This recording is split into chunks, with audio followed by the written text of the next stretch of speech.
وطن جان است جانان است، وطن داری ز ایمان است، غریبی جای شادینه.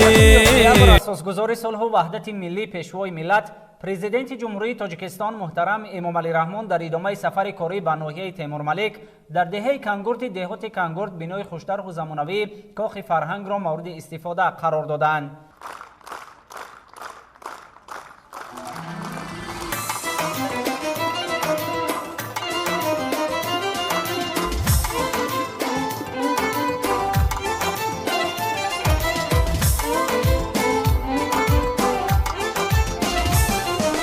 پیشوای مردمی صاحب نظر، شمعی وحدت را نمودی شعله‌ور، پرچمی آزادی ملت بلند، خلق تاجیک روی دنیا ارجمند. میرویم با پیشوا تنها با پیش، میرویم با پیشوا تنها با پیش، میرسیم بر مقصد و اهداف خویش، میرسیم بر مقصد و اهداف خویش.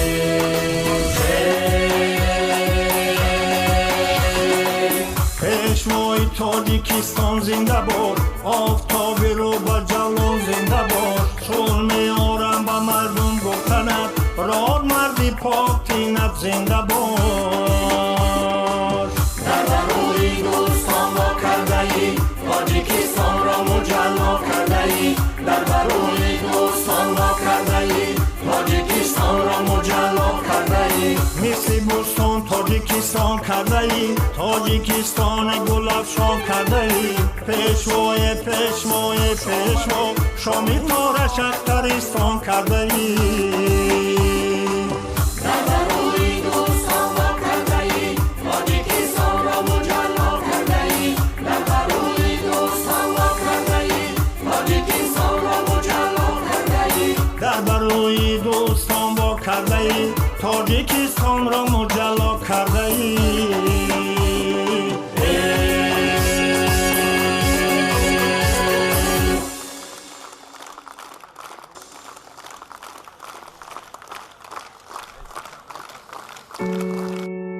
بنای معاصر کاخ فرهنگ در اساس دستور و راهنمایی‌های سرور دولت محترم امامعلی رحمان به استقبال جشن بزرگ ملی 30 سالگی استقلالیت دولتی جمهوری تاجیکستان و در دوره سالهای رشد دهات، سیاحی و هنرهای مردمی با اقدام صاحبکار وطنی رجبعلی پیروف با خرج 14 میلیون و 800 هزار سومانی ساخته شده است. بنای کاخ فرهنگ در مرکز دهات کانگورد ناحیه تیمورملک از 2 آشیانه عبارت بوده. در آن موثرترین شرایط کار و فعالیت برای اهل فرهنگ و برگزاری دیگر چهاربینی‌های فرهنگی فراغتی فراهم میباشد. کارهای ساختمانی در انشاءات فرهنگی سال 2017 آغاز گردیده با جلب 400 نفر بناکار وطنی با سطح و صفت بلند به انجام رسانیده شده است. میدان عمومی زمین انشاءات 5500 متر مربع را در بر گرفته، خود بنا در مساحت 900 متر مربع قامت افراخته است. کاخ فرهنگ از تالار کینا و کنسرتی با بیش از 500 جای نشست، تالار خرد برای 50 جای کتابخانه، 10 حجره کاری و خدمترسانی و دیگر انشاءات یاری رسان عبارت است. تالار اساسی انشاءات با استفاده از صنعت نقاشی، گچکاری، کنده‌کاری، گلکاری و آینه‌بندی آرا داده شده است که خیلی دقت جلب کننده می باشد. تالار کینا و کنسرتی بنا با دستگاه‌های نمونه بهترین نمایش، تجهیزات تقویت صدا و روشنیدهی زمانوی مجهز گردیده برای در سطح بلند پیشنهاد نمودن چهاربینی‌های فرهنگی، محفل و جمع آمد و مشق و تمرین اهل هنر مساعد است. حجره‌های لباس عوض‌کنی و پردازگری کارمندان کاخ فرهنگ و دیگر انشاءات یاری رسان در حوزه بنا جایگیر بوده با تمام شرایط ضروری تأمین می‌باشند. ستون‌ها و دیوارهای بنا در اساس صنعت خاص معماری ملی در آمیزش با معیارهای معاصر ساختمانی بنیاد کرده شده است. در دیوار و ستون‌های بنا نقش کاسه، رباب، شپرک، آوه و کجک در اساس آموزش چکندوزی‌های ساکنان محلی با اصول گچکاری حکاکی گردیده است. در دیوار آینه‌بندی کاخ معاصر فرهنگ نقش و نگار ملی به مثل قصر ستاره‌ماه خاصه که در بخارا اولی اصل 20 ساخته شده بود با اصول باز هم بهتر و رنگین گچکاری شده است. جلب 400 نفر بیناکار وطنی با سطح و صفت بلند به انجام رسانیده شده است.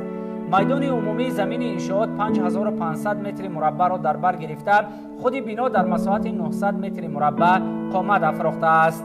کاخ فرهنگ از تالار کینا و کنسرتی با بیش از 500 جای نشست، تالار خرد برای 50 جای کتابخانه، 10 حجره کاری و خدمت رسانی و دیگر انشاءات یاری رسان عبارت است.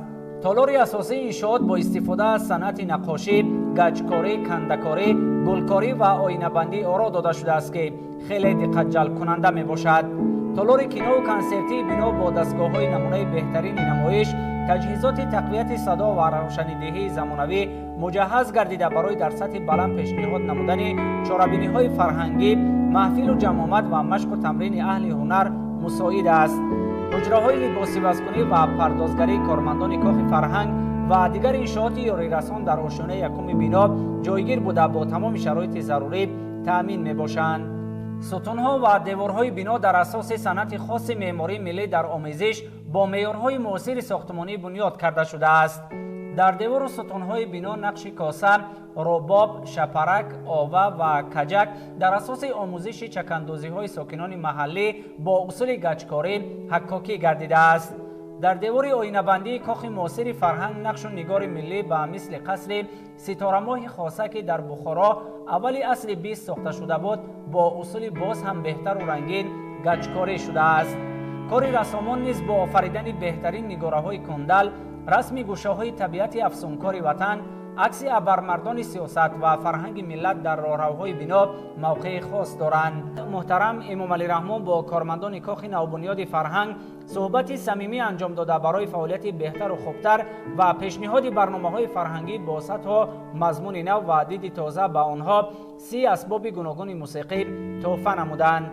اطراف انشاءات خوشطرح فرهنگی در دایره اقدام‌های سازنده کبودیزار کرده شدن نهال‌های همیشه سبز نادر و 15000 گل‌های رنگارنگ شینانیده شده مساحت 2200 متر مربع میسزار کرده شده است. نگاهبین نهال‌ها و گل و بوته‌های اطراف بنا به طور معاصر آبیاری گردیده راهروهای حدود آن را با صنعت بلند معماری سفالک پوش نمودند. در بینای کاخ فرهنگ همچنین دستگاه معاصر نصب گردیده است که برای پخش برنامه‌های رادیوی محلی مساعدت می‌نماید. 21 اکتبر اساسگزار صلح و وحدت ملی پیشوای ملت پرزیدنت جمهوری تاجیکستان محترم امام علی رحمان در ادامه سفر کاری در دهه کنگورت ناحیه تیمور ملیک کارخانه استحصال پایافزال کنگورت را مورد استفاده قرار دادند. کارخانه مذکور در دایره تطبیق هدف چهارم استراتژی صنعت کنونی با سرعت کشور از جانب جمعیت دارای مسئولیت محدود چرم بنیاد گردیده است. مساحت انشاءات که از 3 آشیانه عبارت است 786 متر مربع می باشد. لازم به ذکر است که کارخانه استحصال پایافزال کنگورت در اساس سپارش‌های پیوسته سرور دولت محترم امام علی رحمان جهت تشکیل کارخانه‌های وطنی و تأسیس جای‌های نوی کاری مخصوصاً در دهات کشور ساخته شده است. در کارگاه اساساً پایافزال چرمی که در بازارهای داخلی و خارجی طلبات با آن زیاد است استحصال می‌گردد. وابسته به طلبات کارمندان کارگاه پایافزال را برای نورسان و کلانسالان و نظامیان نیز پیشنهاد می‌کنند. اقتدار استحصالی کارگاه در یک روز از 300 تا 500 عدد پایافزال می باشد. رهبریت کارخانه نقشه دارند که در آینده استحصالات را در این سمت افزون نمایند. در انشاءات نوبنیاد در دهه کنگورت ناحیه تیمور ملیک در مجموع نزدیک 100 ساکن محلی با جای کاری دائمی و معاش خوب تامین گردیدند. قبط سیومی بنا مهمانخانه زمانوی را در بر میگیرد. در آن حجره‌های معاصر با کت‌های خواب، انشاءات یاری رسان و غیره جایگیر کرده شده است. در حدود انشاءات همچنین تالار نمایش محصولات کارخانه استحصالی پایافزال کنگورت بنیاد گردیده. در آن نمونه محصولات کارخانه به معرض گذاشته می‌شوند. در قسم دیگری کارخانه مغازه‌ای ساخته شده محصولات کارخانه پایافزال کنگورت به فروش برآورده می‌شود. اساسگزار صلح و وحدت ملی پیشوای ملت پرزیدنت جمهوری تاجیکستان محترم امام علی رحمان در جماعت دهات کنگورت ناحیه تیمور ملیک همچنین بعد از تعمیر و از نوسازی باغچه کودکانه بانو را مورد بهره برداری قرار دادند.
Saat çıkıyor be.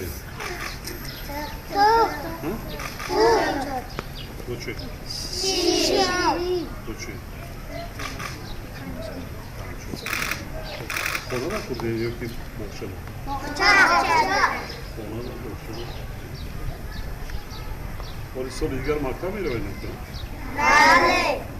Ondan ona işler yok ki. Bale. Bana bir şey olsun. Bale. Şu o şehir mi oldu? امامعلی رحمان بابا جان قهرمان داریم شما زنده باشه فرستن ما و کودکان Hasan Çinon doğru iterdi. aynura Aynur'a. Kalan söyleyeceği bir şey. Tamam.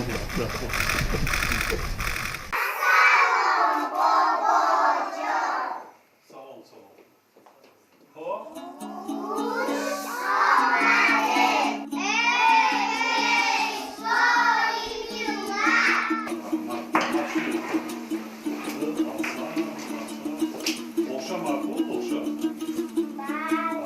дарахтони сояфкану ҳамешасабз ва гулҳои мавсимӣ зинат дода роҳраҳҳои бинои мазкур бо санъати баланди меъморӣ сафолатпур шудааст. ҳамчунин дар саҳни боғча ҷойи бозӣ барои кӯдакон бунёд карда шуда арғунчак ва дигар намуди бозичаҳо насб гардидааст.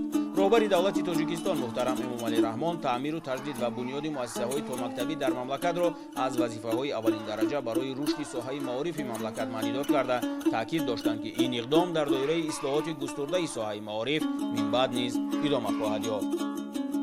21 октябр асосгузори сулҳу ваҳдати миллии пешвои миллат президенти ҷумҳурии тоҷикистон муҳтарам эмомалӣ раҳмон дар деҳоти кангурти ноҳияи темурмалик корхонаи истеҳсоли мебелро мавриди баҳрабардорӣ қарор доданд.